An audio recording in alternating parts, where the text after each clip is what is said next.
Later in this video, I will make a special offer to say thanks for watching the podcast and supporting the channel in that way.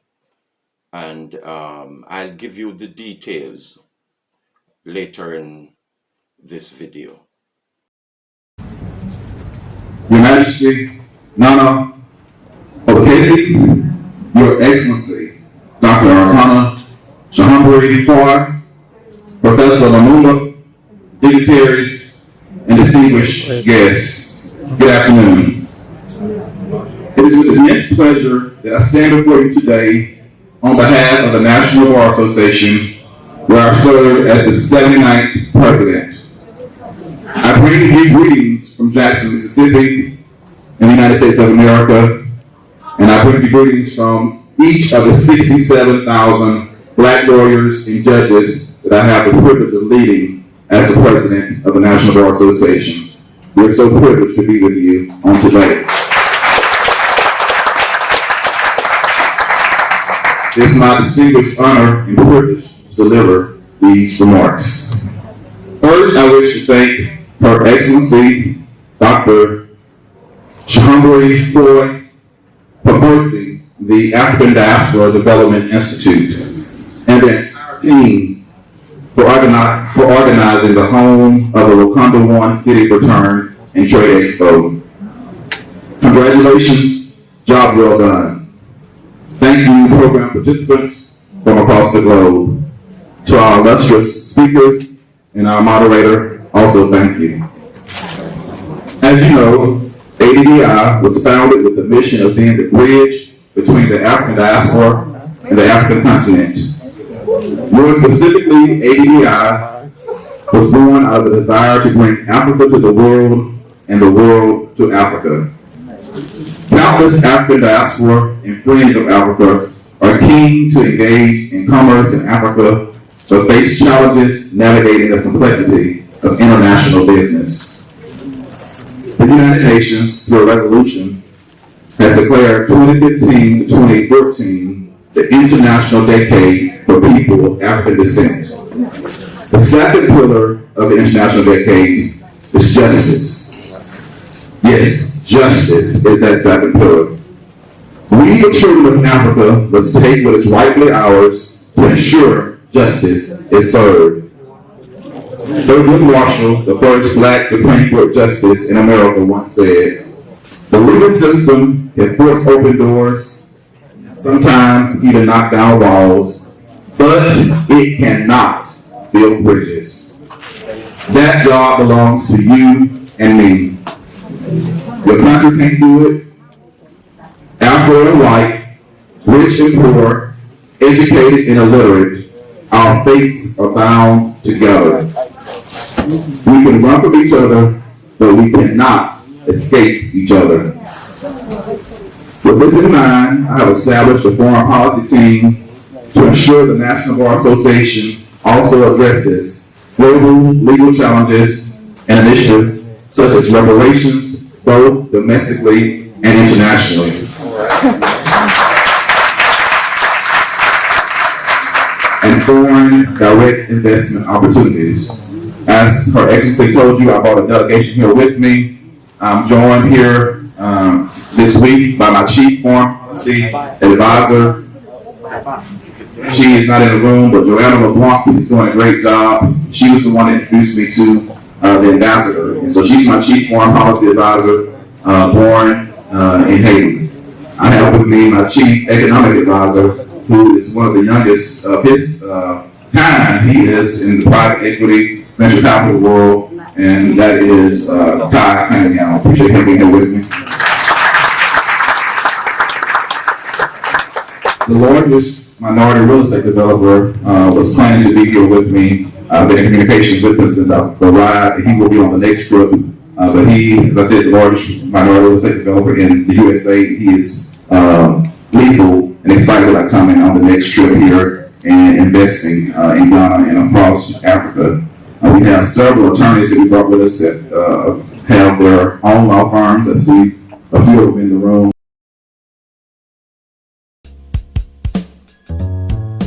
Cooling on a couch, watching TV. No, I'm feeling nothing but lazy. Feeling to some nothing else to do. Might as well go to the board and drop something brand new. Feeling on the dice, throwing shit down. Making me vibe to the sound. About to stop. Hungry that I'm up for the plug now. Cause I found out you liking this. Don't you want it back? Don't you want it back? Don't you want it? The reality is that none of us are free until we are all fully liberated. The systemic challenges impacting African Americans and Black immigrants in the United States are no different from the issues Black people face in Africa, Asia, Latin America, the Middle East, and across the world.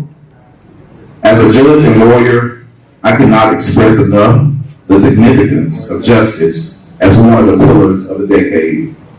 I fundamentally believe there is no justice without economic freedom. I said there is no justice without economic freedom.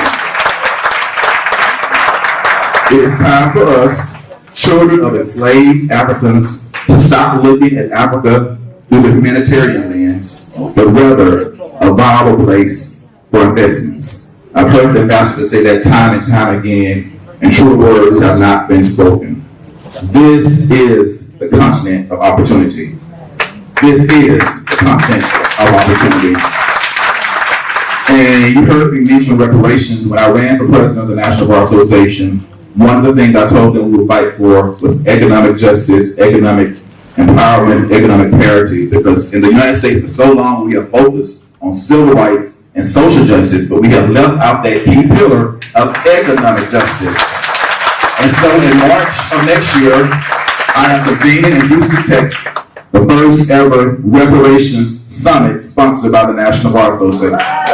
So both domestic and international experts in Houston, Texas, and we're going to convene for 2 days and talk about reparations, because after 402 years of not having reparations, it's far time for us to demand reparations. And I'm going off script here, but I have to tell you, whatever I go for, I intend to receive it. You know, in 2016, we challenged the governor of Mississippi. We had a state flag with the Confederate emblem, what I consider to be the symbol of treason. So I filed a federal lawsuit against the governor, and we took it all the way to the U.S. Supreme Court. Because we said that symbol of oppression should not be in the state flag that represents a state of 40% people that look like me. You have a symbol of treason, and I was not going to raise my daughter in a state that felt comfortable bearing that flag and that emblem. And so last year in 2020, the flag was finally changed. It was a collective effort, but after 126 years, the Mississippi flag does not bear the Confederate emblem.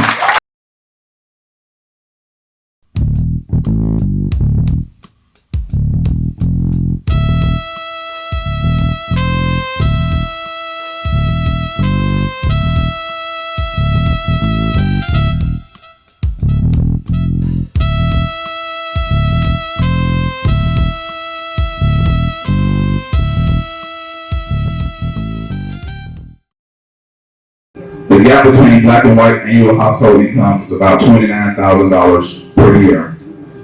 Black children are 3 times as likely to live in poverty as white children. And the median wealth of black families, $17,000, is less than 1/10 that of white families, $171,000. And so you see the effects of slavery still continues to this day. And that's why reparations is the great equalizer. That's why reparations is the great equalizer, and we have to have it. And it makes no sense, it infuriates me to know that the people that got reparations were the slaveholders. The slaveholders received reparations. Because we were allowed to be free, they got paid. But we did all the labor, and we still have not been paid. That is not justice. And there can be no reconciliation without atonement. You got to atone for the sins of the past. That is why we still have the conflict, because you have not done it the right way. You have to atone and you have to pay for that debt. In addressing these gaps, I applaud the United States House of Representatives for introducing H.R. 40 to form a commission to study and develop reparation proposals for African Americans Act. It's going to seek to examine slavery and discrimination in the colonies in the United States from 1619 to the present and recommend appropriate remedies. The chairperson of the House Committee is leading this effort is Congresswoman Sheila Jackson Lee, and we're going to be in her district when we have the Reparations Summit in Houston. So she's going to host a hearing at our summit concerning reparations. So I invite any of you to join us March 23rd to 27th in Houston, Texas. We are going to have some type of hearing, some type of summit, and make a case for reparations. And I'm so proud, I took this point of personal privilege to know that we have a member of the National Bar Association in the White House as the first African American, the first Asian American, the first woman Vice President of the United States, Kamala Harris. It brought tears to my eyes when she recognized me when I ascended to the presidency. In July, she recognized me from the White House, and we're so happy to have her in the position that she's in.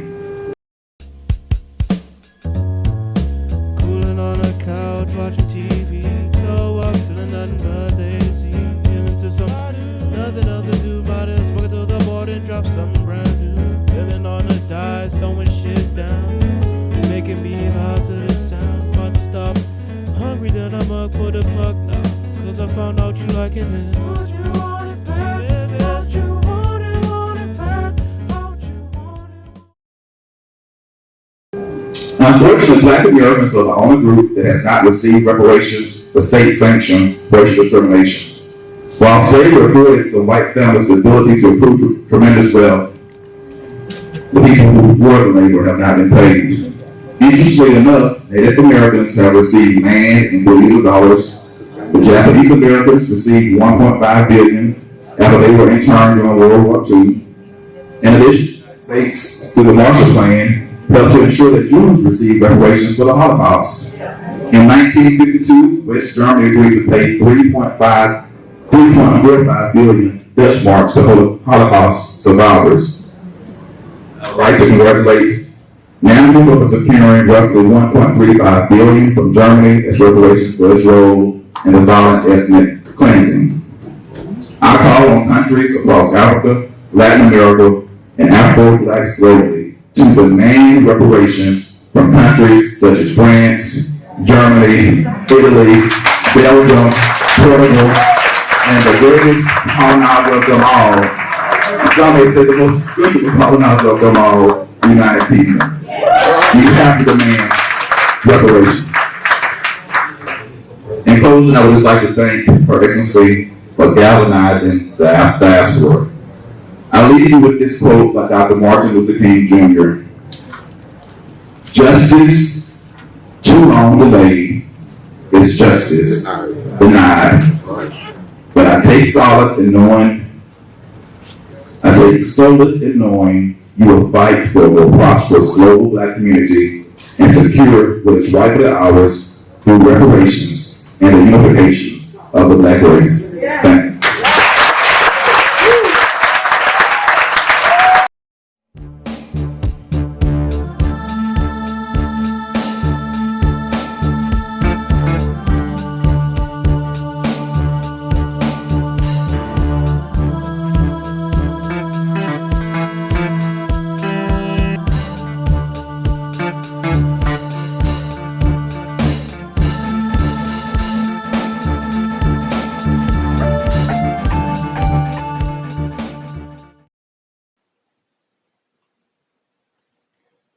So, if you subscribe to this video, to the channel, and let me know and send me an email, I will give you a copy, a free copy of one of my novels, either the Tarzan and Hammam story, the African version of Tarzan and Hammam, or an unexpected visitor arrived, and it's one or the other, and these are the electronic versions. So two things. One, you subscribe and send me an email, coordinator1@black-econ-network.com. And I will send you one of these gifts. You also should say which one of the gifts you want, which one of the novels you want to get. Okay, so thanks for the support and for subscribing, and I hope to hear from you soon. And the offer is for this week. Okay. My third takeaway from Jawansa Kunjufu is why foreigners did so well. There are a lot of myths around why foreigners do well in America. The first is that they have easier access to capital than Black people. This is just not the case according to Dr. Kunjufu. The fact is that most foreigners start their own credit association because the blank won't give them credit either. For the Chinese, they call it fui. The Japanese and Trinidadians call it Sou-Sou. The Yoruba call it Isusu, and the Jamaicans call it fufu. In New York City, 1/3 of the Black businesses owned by Africans are owned by Africans from the Caribbean, and they are only 10% of the population. I was born, baptized, and attended elementary school right down the street from here, literally. If you exit this building and walk up Nostrand Avenue for about 15 minutes, you'll pass the Church of St. Jerome's and St. Jerome's School. That's me.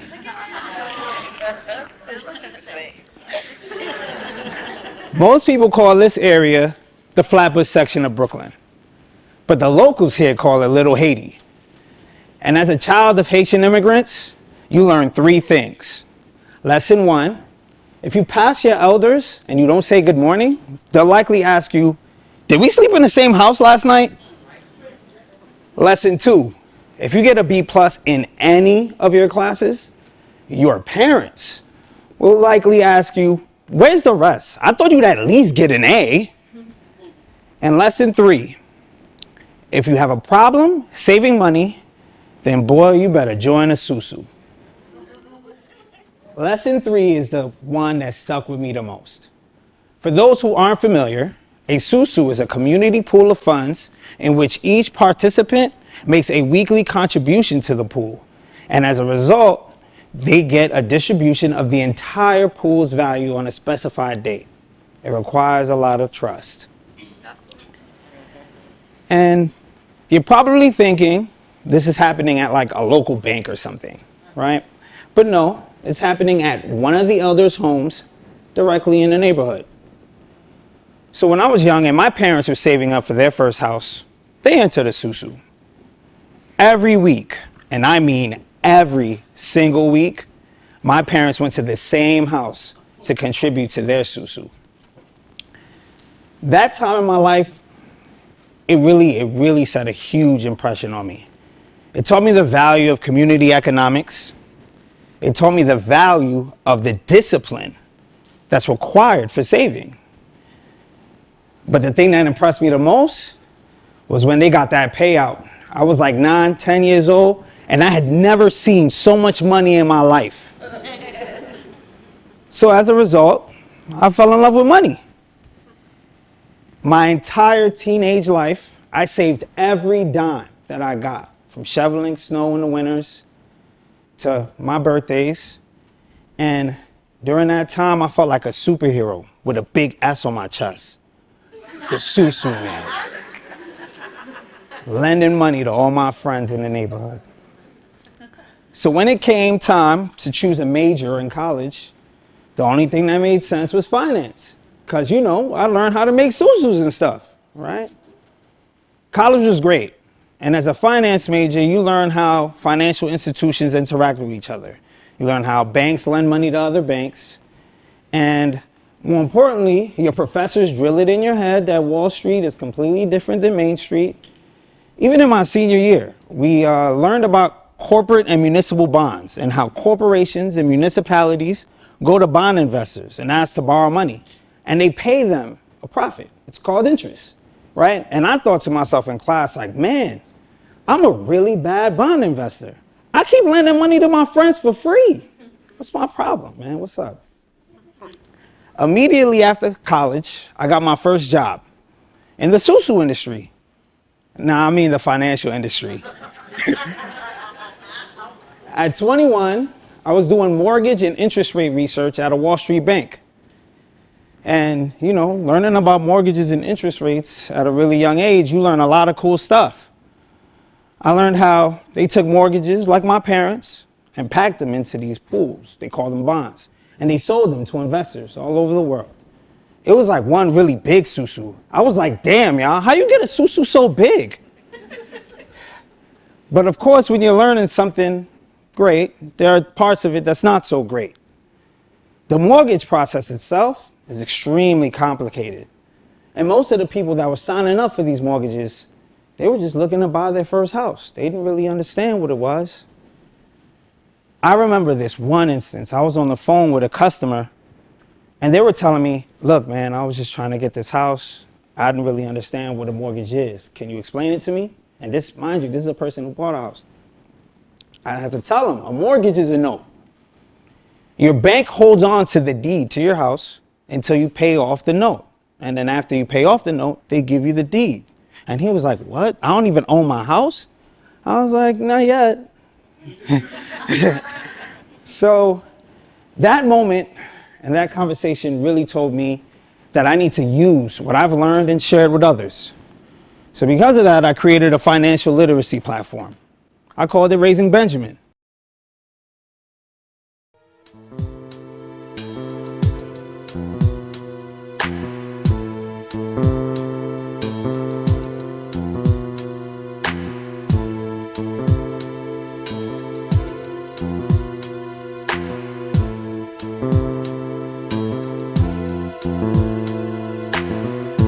Suddenly, you left me alone by myself. The same year I created Raising Benjamin, I started my first year in law school. And one of the first classes you take in law school is contract law. And I'm gonna tell y'all right now, don't take contract law. Contract law is extremely complicated. They have all these rules for what an offer is. And then all these other rules about what constitutes acceptance of the offer. And then they have a bunch of other rules about what to do if somebody fails to perform. I was like, yo, this just sounds like a really complicated way to get a bunch of people who didn't know each other to get into a Sou-Sou. And toward the end of my first year, one of my professors briefly spoke about these things called pooled income trusts, where people actually use these to pay down their income so that they can continue to qualify for Medicare and Medicaid and low-income housing. And when they put their money in the trust, they have the option to withdraw the money for supplemental purchases or for emergencies. And in law school, we have these little microphones. Every student gets one, and you turn it on if you have something to say or if you want to answer a question. So I turned my microphone on and I said, hey, why would you have such a complicated name for something that's just a Sou-Sou? And that moment in class, it hit me. My entire career and my entire education, I was taught that Wall Street is a completely different place than Main Street. But in reality, they're one and the same. Main Street is Wall Street and Wall Street is Main Street. And I'm gonna give y'all an example. If you work at a company in this room, right? Anyone here work at a company? You probably make a contribution on a bi-weekly basis to your 401k, right? And your 401k has a portfolio manager, a 401k portfolio manager, and he takes your money and invests it in companies all over the world, companies that you probably never even heard of before. If you're a civil servant, like a police officer or a teacher or a firefighter, you make bi-weekly contributions to your pension. And your pension has a pension fund manager. And he also takes that money and invests it in companies all over the world. Companies you probably never heard of. See, all these companies, all these places, funded by us in this room. So as I'm in class and I'm having this existential crisis, I start to ask myself really heavy questions. Questions like, if we can afford to fund companies like Facebook and Ford, why is it so difficult for us to fund our own communities? If we're able to fund so many different places and we're able to raise so much money, why is it so difficult for people who grew up in Flatbush and Bed-Stuy? Why is it so difficult for them to buy homes in the areas that they live in? Why do they have to suffer under the thumb of gentrification? Why is it so difficult, and why do we feel so powerless in fighting to stay? These are some heavy questions, and there's no simple answer to any of them. But there's always two things that stand out to me. One of them is a mindset. It's a mindset that Wall Street and Wall Street alone are the sole arbiters of who and what gets funded, when really it's us. Cooling on a couch, watching TV. No, I'm feeling nothing but lazy. Feeling to some nothing else to do. Might as well go to the board and drop something brand new. Feeling on the dice, throwing shit down. Making me vibe to the sound. About to stop. Hungry that I'm up for the plug now. Cause I found out you liking this. Would you want it back? Would you want it back? Would you want it? Finally, I want to say thanks to people who have been subscribing to the channel, commenting on the videos, and I really appreciate that. Things have been going, I keep saying this, better than for this early stage of planting the channel. It's been going pretty good, but still long way to go. And I'm asking you subscribe, comment, and in term, I will make sure that you get some benefits from the channel, whether some freebies that I have that I can send to you when you subscribe, or mainly one of my novels. It's the electronic versions of these things, one or the other of these things, and it's the electronic version. I want to make that very, very clear. So thanks for your support, and keep your hopes alive, as I always say, and keep healthy. Health is better than wealth, although wealth is very important. And keep good until I see you next time. Bye-bye.